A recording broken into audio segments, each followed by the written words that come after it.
बेटी तू रो मत, सब ठीक हो जाएगा, हौसला रख। देख तो सही, हम बनारस पहुंचने वाले हैं। विवेक को कुछ नहीं होगा। यहाँ से नज़दीक ही गंगा घाट है। स्वामी जी की बातों पर भरोसा करो, वो हमें यहीं मिल जाएगा। अगर उसके पैर भी पकड़ना पड़ेगा तो मैं पैर पकड़कर अपने साथ चलने को कहूँगा। तू डर मत बेटी। संतोष कुमार अपनी बेटी को समझा रहे थे। पापा प्लीज़ कुछ कीजिए प्लीज़। निशा अपने पापा के गोद में सर रखे रोए जा रही थी। उसके आंसू रुक नहीं रहे थे। संतोष कुमार अपनी बेटी की आंसुओं को हाथों से पोंछ रहे थे।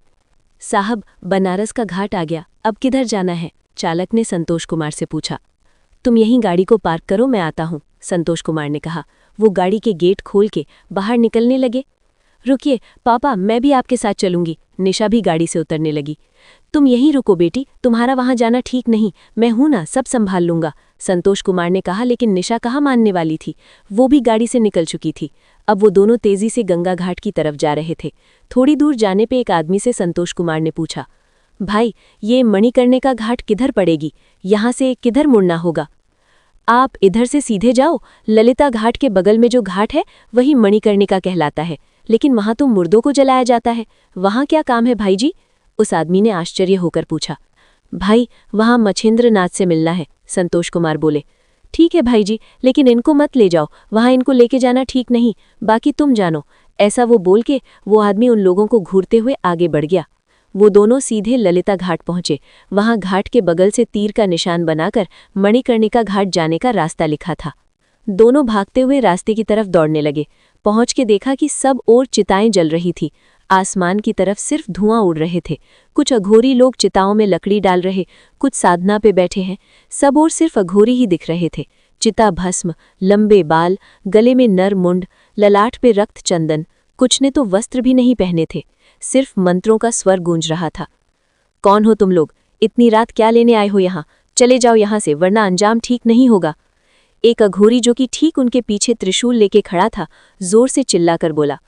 बाबा, मैं मदद मांगने आया हूँ, मेरे दामाद की जान खतरे में है, आप लोग ही उसकी जान बचा सकते हो, संतोष कुमार ने उस अघोरी को हाथ जोड़ के कहा। तब तक वहां और भी अघोरी आ गए। उन लोगों ने उनको चारों तरफ से घेर लिया। सब उन लोगों को खा जाने वाले नेत्र से देखने लगे। मुझे कुछ नहीं सुनना, जाओ यहाँ से, अभी हमारी साधना का समय है, कल आना। पहले वाले अघोरी ने संतोष कुमार को जोर का धक्का दिया। वो गिर पड़े। निशा ने उनको उठाया। मुझे मछेंद्र नाथ से मिलना है, स्वामी दीनानाथ उपाध्याय शास्त्री ने हमें यहाँ भेजा है। मेरे पति की जान खतरे में है, आप लोग मेरे पिता समान हैं, बेटी को आशीर्वाद दीजिए। निशा अघोरियों की बारी बारी से पैर पकड़कर रोने लगी। उठो बेटी, आओ मेरे साथ, मैं लेके चलता हूँ तुम्हें उसके पास।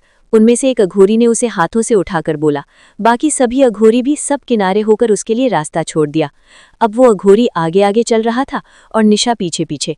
सबसे आखिरी छोर पे उसने देखा हवन कुंड की ज्वाला जल रही है।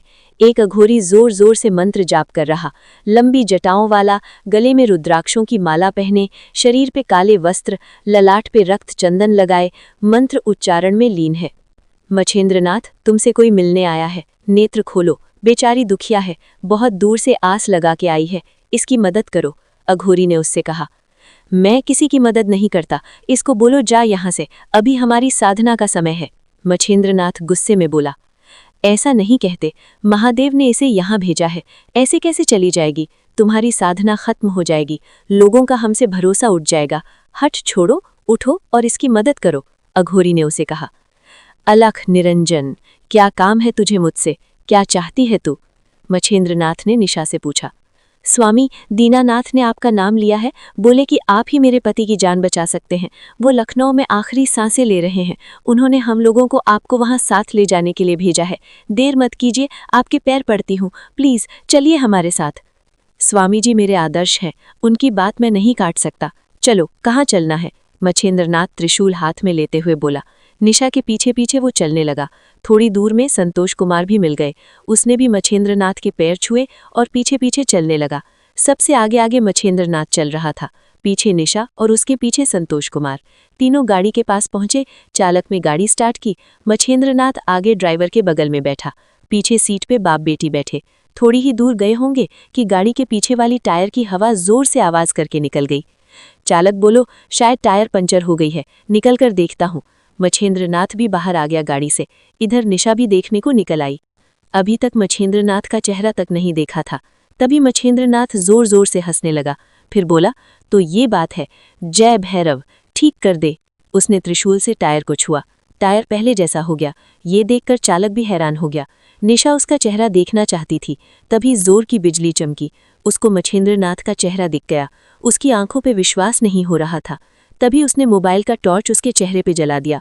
उसकी आंखें फटी रह गईं। आशुतोष, हाँ, यही नाम था उसका, ये आशुतोष ही है। उसे अपनी आंखों पे विश्वास नहीं हो रहा था। तब तक मच्छेंद्रनाथ ने अपना चेहरा दूसरी तरफ घुमा लिया। वो आगे की सीट पे बैठ गया। आशुतोष, तुम आशुतोष हो क्या, या मेरी आंखें धोखा खा रही हैं? निशा ने उससे पूछा। आशुतोष कौन है?